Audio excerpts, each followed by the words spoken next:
이스라엘이 그 솔로몬 왕 아들 르호보암 때 남유다와 북이스라엘로 나누어집니다. 그때가 몇 년이라 그랬죠? 아주 유명한 강사께서 아주 쉽게 가르쳐줬는데 기억 안 나신가요? 9시 30분 쉽습니다. 31분. 네, 이제 옛날 주일 학교가 9시에 주로 시작하면 30분까지 예배드리고 31분부터 분방 공부 많이 했잖아요. 그래서 BC 931년 그때 남유다 북이스라엘에 나눠졌습니다. 그때 그 정통성은 남유다에 있었습니다. 하나님이 남유다 다윗의 자손을 통해서 그의 왕조가 계속 지어지게 하셨습니다. 그래서 남유다에는요 선한 왕들이 중요한 때마다 나와서 나라를 일으켜 세웠습니다. 그러나 북이스라엘은 악한 왕이 많이 있었어요. 거의 모두 악한 왕이었습니다. 그런데 그 중에서도 가장 악한 왕이 오늘 본문에 나오는 아합 왕이었습니다. 아합 왕은 하나님을 믿는 나라였는데 그 가나안 땅 이방신인 바알과 아세라 이 우상이 국교가 되도록 했습니다. 그런 과정에서 하나님의 선지자는 모조리 다 죽여버렸어요. 그나마 그 궁중에 있는 그 관료 오바댜가 자기가 몰래 숨겨놓은 100명의 선지자만 겨우 살아남았습니다. 하나님의 선지자까지 죽일 정도로 악한 왕이었습니다. 그리고 오늘 본문을 읽지 않았지만 21장에 보면 나봇의 포도원을 아합 왕이 뺐습니다. 이스라엘 땅은 자기 계약 땅 문서가 있어도 사실은 자기 땅이 아닙니다. 이스라엘의 모든 땅은 하나님 소유입니다. 하나님이 가나안 땅을 주셨기 때문에. 그래서 땅을 빌려 쓰는 개념입니다. 그래서 누구에게 땅을 팔 수는 없습니다. 더더욱 다른 지파에게는 땅을 팔지 못하게 돼 있어요. 대신에 사용료를 받고 빌려줄 수는 있습니다. 그런데 나봇과 사울은 전혀 다른 지파입니다. 그런데 나봇 포도원이 좋다고 그 포도원을 하나님의 율법을 어기면서까지 나봇을 죽이고 그 포도원을 빼앗은 사람입니다. 아합이 이렇게 선지자까지 죽이고 하나님의 법을 어겨가면서 이렇게 살아가는 그 이유가 무엇이죠? 결국은 하나죠. 자신이 가장 강하다고 생각하기 때문에 그렇습니다. 자신이 가장 힘이 세다고 하기 때문에 그렇습니다. 그렇죠. 왕의 권세가 있었죠. 그리고 그에는 군대가 있었습니다. 그러니 어느 누가 그를 건들 수 있겠습니까? 이런 아합 왕의 강력한 모습을 표현하는 단어가 오늘 본문에 나와 있습니다. 찾아본다면 34절에 왕의 갑옷입니다. 왕의 갑옷. 아합은 자기 인생을 이 왕의 갑옷이라고 생각했습니다. 여러분, 왕의 갑옷은요 보통 일반 병사가 입는 갑옷과 다릅니다. 왕의 갑옷은 특별한 사람이 만들죠. 그리고 갑옷을 만들 때요 그 갑옷을 만든 사람이 시험을 해봐야 돼요. 본인이 입든지 다른 사람을 입혀보고 거기다가 활을 쏴보고 창호로 찔러봐요. 그래서 시험을 통과해야만이 그 제품이 나오는 거예요. 그래서 왕의 갑옷을 입는 거죠. 그러니까 가장 강력한 갑옷이 이 왕의 갑옷입니다. 그러니까 아합은요 자신이 이 갑옷을 입었다고 생각합니다. 자신의 인생이 이 왕의 갑옷이라고 생각한 거예요. 권세도 있고 군대도 있고 왕궁에 있으니까 안전하고 평안하고 부족함이 없는 것이죠.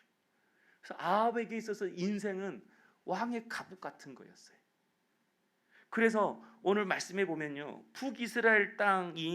북이스라엘이 원래 자기의 땅이었던 길르앗 나봇을 아람에게 뺏겼는데 그 땅을 되찾기 위해서 아랍 왕과 전투를 벌입니다. 그런데 이제 22장 내용 앞부분을 읽어보면요 이 전쟁은 하나님이 허락하시지 않는 전쟁이에요. 미가야 선지자를 통해서 분명히 말씀하셨어요. 이건 하나님이 허락하시지 않는다고. 이 전쟁을 하면 너는 반드시 죽을 것이라고. 그렇게까지 미가야 선지자를 통해서 전쟁을 하지 말라고 말씀하셨어요. 게다가 첩보를 들었던 것 같아요. 자신이 이 전쟁을 치르면 아람 군사 중에 특별히 자신만 이 왕만을 공격하는 32명의 특수 부대원이 자기만을 공격할 것이라는 그런 첩보까지도 아합 왕이 들었어요. 그래서 오늘 본문의 내용을 보면 자신의 왕복을 누구한테 입히죠? 남유다 여호사밧 왕에게 그 왕복을 입혀요. 자기만 그 정보를 알고 자기가 살려고, 그리고 자신은 일반 병사로 위장을 합니다. 하나님이 하지 말라고 했고, 그리고 이런 첩보까지 들었고, 그럼에도 굳이 이 전쟁을 하는 이유가 뭐죠? 자신은 왕의 갑옷을 입었다고 생각하는 거예요. 그래서 그가 이 전쟁을 치릅니다. 그러나 여러분, 인생은 오늘 말씀을 보면 갑옷이 아님을 알 수 있습니다. 인생은 왕의 갑옷이 아니라 갑옷의 솔기가 우리 인생과 같은 것입니다. 34절을 보십시오. 이 전쟁에 참여했는데요, 한 사람은 아람의 일반 병사예요. 한 사람이 무심코 활을 당겨 이스라엘 왕의 갑옷에 어디를 맞췄다고요? 솔기를 맞췄대요. 갑옷의 솔기, 이게 이음새죠.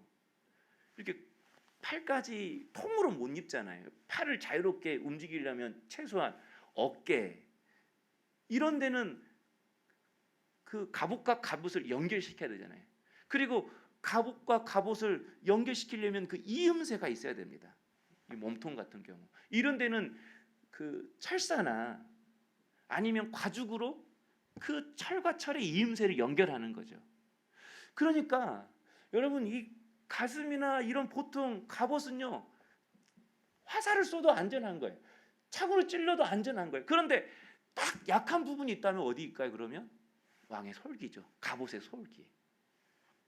유일하게 갑옷의 아킬레스건이 이 솔기인 것입니다. 그런데 여러분, 그곳에 화살이 꽂힌 것입니다. 왕의 갑옷을 입고 있었지만 하필이면 그 갑옷 솔기에 이 화살이 꽂힌 거예요. 성도 여러분, 그 우리나라 최고의 명사수 3번이나 올림픽 금메달 딴 진종호가 그 갑옷과 갑옷 이 사이에 이 솔기를 이렇게 조준해서 싼다고 하면 그것을 맞힐 수 있을까요? 강주의 자랑 기보배 선수가 멀리서 이 갑옷과 갑옷 이 이음새를 조준해서 쏜다고 하면 그 솔기를 맞힐 수 있을까요? 맞출 수 없다고 생각해요. 이건 도저히 불가능한 일입니다. 그런데 그렇게 조준하고 조준해서 맞춰도 맞출 수 없는 그곳을 아무 실력 없는, 무신코라는 것은요, 히브리 단어를 보면 막 쏟다는 거, 무작위 이렇게 눈 감고, 보통 총싸움하면 우리는 이렇게 막 서서 이렇게 하지만 보통 총싸움하면 그러잖아요. 막 이렇게 머리는 숙이고 총만 막 이렇게 쏘는 것처럼 화살을 그렇게 쐈다는 거예요. 앞으로 안 보고 자기 살려고 눈 감고 막 이렇게 화살을 쐈다는 거예요. 그런데 그 화살에 이 솔기가 맞은 겁니다. 그래서 결국 죽게 된 거예요. 아합은 자기 인생을 마치 왕의 갑옷이라고 생각했습니다. 그러나 오늘 말씀을 보면 우리의 인생은 왕의 갑옷이 아니라 갑옷 솔기임을 알 수 있습니다. 약하고 약한 것이 우리 인생이라는 거예요. 무심코 쏜 작은 환살에도 무너질 수밖에 없고 실패할 수밖에 없는 것이 우리 인생이라는 것입니다. 만약 아합 왕이 인생은 갑옷이 아니라 갑옷의 솔기임을 알았더라면 미가야 선지자가 말했을 때 그는 그 전쟁을 하지 않고 돌이켰을 것입니다. 라봇의 포도원을 빼앗을 때에 엘리야 선지자가 찾아와서 아합 왕을 책망했습니다. 만약 자신의 인생이 갑옷이 아니라 솔기인 줄 알았다면 그는 엘리야의 책망 앞에서 겸손히 하나님 앞에 회개하고 하나님 앞에 무릎 꿇었을 것입니다. 그러나 그렇지 않았어요. 왜요? 자기 인생이 갑옷이라고 생각했기 때문에 그렇습니다. 시편 33편 16절에 이렇게 말씀합니다. 많은 군대로 구원 얻은 왕이 없으며 용사가 힘이 세어도 스스로 구원하지 못하는도다. 많은 군대가 있었으면 구원을 얻어야 되는데 그렇지 못한다라는 거예요. 여러분, 군대가 아합을 지키지 못했습니다. 우리가 잘 아는 알렉산더 대왕, 그는 유럽을 정복했어요. 인도 북부까지 정복을 했어요. 그래서 더 이상 정복할 땅이 없다고 할 정도였습니다. 그가 하는 전쟁은 연승이었어요. 천하무적의 군대를 갖고 있었습니다. 그래서 그 거대한 헬라 제국을 만들었어요. 그때 그 나이가 불과 33세였습니다. 33세 때 그는 모든 권력과 모든 땅을 얻었어요. 그에게 모든 땅을 정복할 수 있는 강력한 군대가 있었습니다. 그러나 그가 33세에 죽은 이유가 무엇인지 아십니까? 열병 때문에 죽었습니다. 그에게 강력한 군대가 있어도, 그는 어느 누구보다도 강력한 갑옷을 입고 있어도 그 갑옷이, 그 군대가 열병 바이러스 하나도 막지 못했다라는 것입니다. 그가 자랑했던 그 군대, 그 갑옷이 그 인생을 막아주지 못했어요. 왜죠? 인생은 갑옷이 아니라 갑옷 솔기이기 때문에 그렇습니다. 또 용사가 힘이 세어도 스스로 구원하지 못하는도다. 여러분, 용사가 힘이 세어도 스스로 구원하지 못한대요. 여러분, 골리앗 키가 얼마입니까? 3m입니다. 그러나 그런 큰 용사 골리앗도 그 어린 소년 다윗의 돌에 맞아 죽었습니다. 키가 커서 용사일 줄은 몰라도 그 큰 키 때문에 다윗에게는 더 자세히 잘 맞출 수 있는 커다란 표적만 될 뿐인 것입니다. 골리앗도 큰 용사지만 그 인생도 갑옷 솔기에 지나지 않습니다. 유일하게 다윗의 왕의 자리를 빼앗고 쿠데타에 성공한 다윗 왕의 자녀가 있습니다. 그건 누구죠? 압살롬입니다. 성경을 읽으면 압살롬이 외모가 뛰어났대요. 키도 컸대요. 능력도 있대요. 왕의 자리를 빼앗을 정도로 그는 많은 사람을 얻었어요. 그에게는 다윗 왕을 버리면서까지 자기를 따르는 그런 군사가 있을 정도로 리더십이 있고 누구나 봐도 반할 수밖에 없는 그런 강력한 사람이 압살롬이었습니다. 그러나 그가 가장 그를 드러내는 표현이 있어요. 그의 머릿결이 길었대요. 곱고 길었대요. 여러분, 남자가 굉장히 잘생기고 머릿결도 길어요. 그러면 뭐죠? 기생오랍이나요? 최고의 표현인 거죠. 가장 멋있고 가장 능력 있고. 근데 그가 어떻게 죽었습니까? 말 타고 가다가 자기 머리가 나무에 걸려서 죽게 되었습니다. 그렇게 능력 있는 압살롬도 결국은 갑옷이 아니라 갑옷 솔기에 지나지 않는 인생이었습니다. 성도 여러분, 지금 좀 능력이 좀 있으십니까? 지금 좀 힘이 있으십니까? 아니면 돈을 좀 가지고 있으십니까? 그러나 우리가 명심해야 할 게 있습니다. 아무리 세상에 많은 것을 가지고 있다 할지라도 그것이 우리를 지켜주지 못합니다. 그것이 우리를 보호하지 못합니다. 우리 인생은 갑옷이 아니라 갑옷 솔기에 지나지 않기 때문입니다.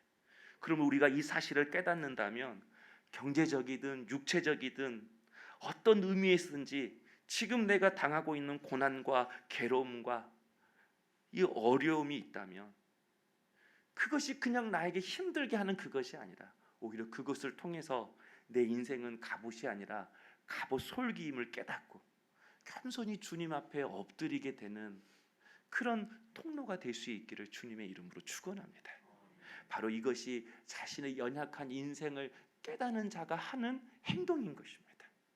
내가 컨트롤할 수 없고 내가 감당할 수 없는 그 일 앞에서 나의 연약함을 인정하고 오직 하나님만 붙잡고 의지하게 될 수 있는 우리 성도님 될 수 있기를 소망합니다.